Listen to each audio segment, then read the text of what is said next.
So the Warriors stay alive, forcing Game 6 back in OKC on Saturday night, a place where they were outscored by 52 points combined in Games 3 and 4. Golden State 0-12 in best-of-7 series when trailing 3-1. And Stephen A., do they force a Game 7? Golden State? No. I wish they would. I mean, listen, I crave a rematch between LeBron James and Steph Curry, with LeBron having Kevin Love and Kyrie healthy and the Golden State Warriors fully loaded. I crave it. I wouldn't be unhappy about that in any way. Trust me on that. But I just think that I see a little something different in Kevin Durant's eyes. I see the game is still there, and even though he's missing shots at times, you know, when the big moment arrives, I mean, he's not just scoring, he's leading this team. And Russell Westbrook is putting everybody on notice that he's one of the top 5 players in the world. He's one of the top 5 talents in the world. This dude is on another level. When you combine that with Billy Donovan and his ability to make adjustments, the size and physicality and their ability to impose their will on the opponents, I just think that OKC is coming together. I can't see them losing Game 6 on their home court Saturday. I'm not rooting against them for any, any reason, any negative reasons whatsoever. I would just love to see Steph Curry and LeBron meet, and so we can validate or invalidate Golden State's title from last year, since LeBron was all by his lonesome with his primary guard being Matthew Dellavedova. But unfortunately, I just think it's one of those situations where Kevin Durant is putting the world on notice that he and his team, they're coming. And I find it hard to believe that OKC is going to lose on their home turf in Game 6. Game 7, I couldn't pick against Golden State. But I don't know if they can get it to a Game 7 based on what I have seen them do throughout this series. Unfortunately, I agree. I would also love to see a Game 7. Then again, if Golden State managed to steal Game 6, I'm not even sure I would pick Golden State to win a Game 7, because that would require 3 straight wins over Kevin Durant and Russell Westbrook. I don't know if the tank would be full enough, or it would just be empty. I would feel like emotionally, where I'm not sure they could get it back up for a Game 7, even at home before that crowd. And by the way, speaking of crowds, as you well know, this Oklahoma City crowd, if it's not the best 6th man in basketball, it's right. It's 1 and 1A with Oracle, and they're going to be out of their minds. They are going to literally raise that roof tomorrow night, which is why in the games I've watched Golden State play now at Oklahoma City this year, 1 in the regular season, 2 in the post, I've seen not enough signs of life from Golden State. I can't make a case, because I can't hang my hat on any one thing where I say, oh, well, they did that. Even the regular season game. Remember that great game on Saturday night on ABC? Oklahoma City was up 12 in the 4th quarter, and that was the old Oklahoma City, the baby Oklahoma City, if you will. They hadn't figured it, hadn't grown up yet. They had not figured out how to close deals. So it took Steph making the bomb of the year. Remember the 3 from, what was it, like 35 feet or whatever, to force overtime. And then remember, Kevin Durant fouled out shortly into overtime, and still Oklahoma City had a 5-point lead in overtime, could not hold it. Steph scored 12 in overtime to win the regular season game. Then in Games 3 and 4 in Oklahoma City of this series, it was a mismatch. Golden State overwhelmed, overmatched, overrun.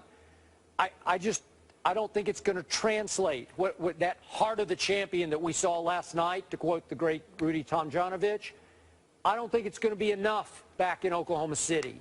And Stephen A., as you know, last night, Golden State won all the hustle categories for the first time in this series, all the guts and toughness categories. They got to the free throw line 10 more times. They had 13 steals to only 8. They had 7 blocks to only 2. They did all the little things because they wanted the game more. They were more desperate last night, and now I can't see that that's going to travel.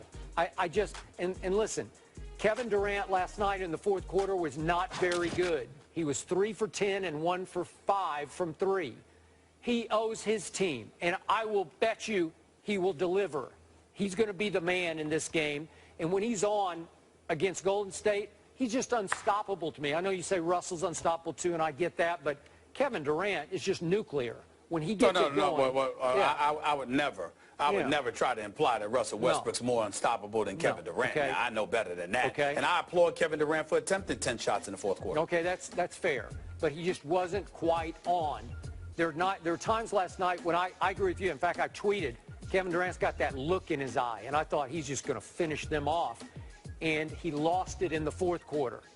Not going to lose it in 4 quarters tomorrow night in Oklahoma City, which brings me to Steph Curry. Look, he was magic all year. And I'm not just throwing that around loosely. He was just like literally magic. He would do things we've never seen before. I don't think he's right now. I don't think his shooting elbow is right.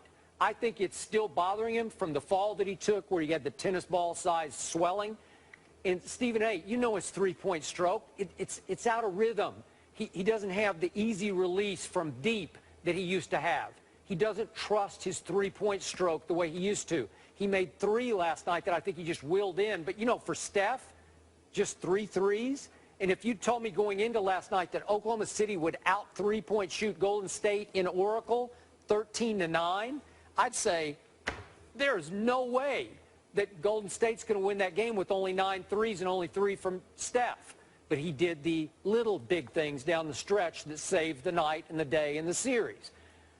I don't trust him to go into Oklahoma City and just take the game over. He needs to make 10 or 12 threes for them to pull this off. He just doesn't look capable of that to me right now. So how do you make a case? Well, I can't make the case. That's my whole point. I think that look, Steph Curry's a superstar.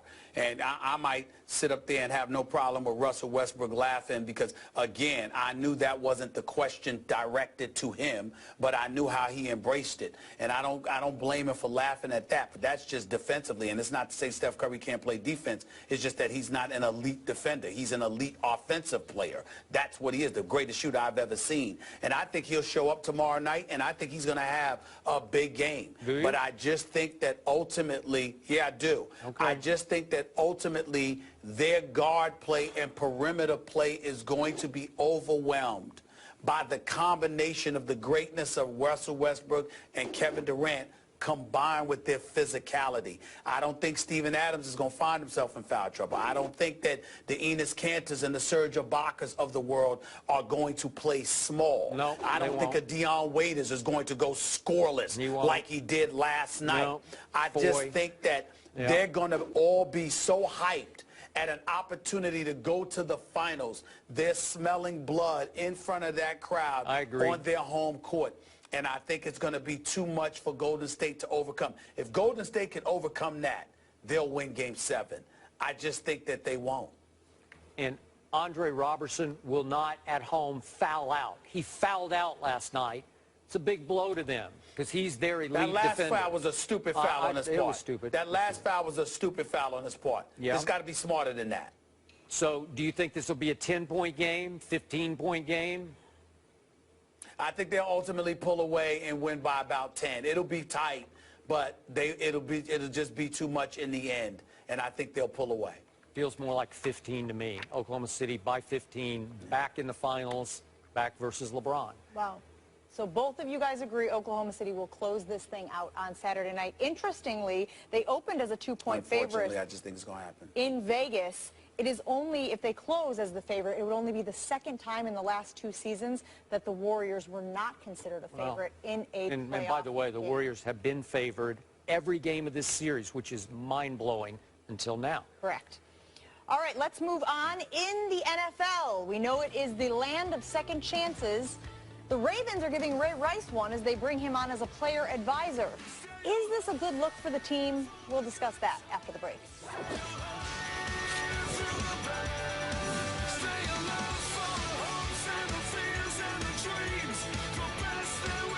2 points combined in games 3 and 4. Golden State 0-12 in best-of-7 series when trailing 3 games to 1. So Stephen A., do they force a Game 7? Golden State? No. I wish they would. I mean, listen, I crave a rematch between LeBron James and Steph Curry, with LeBron having Kevin Love and Kyrie healthy and the Golden State Warriors fully loaded.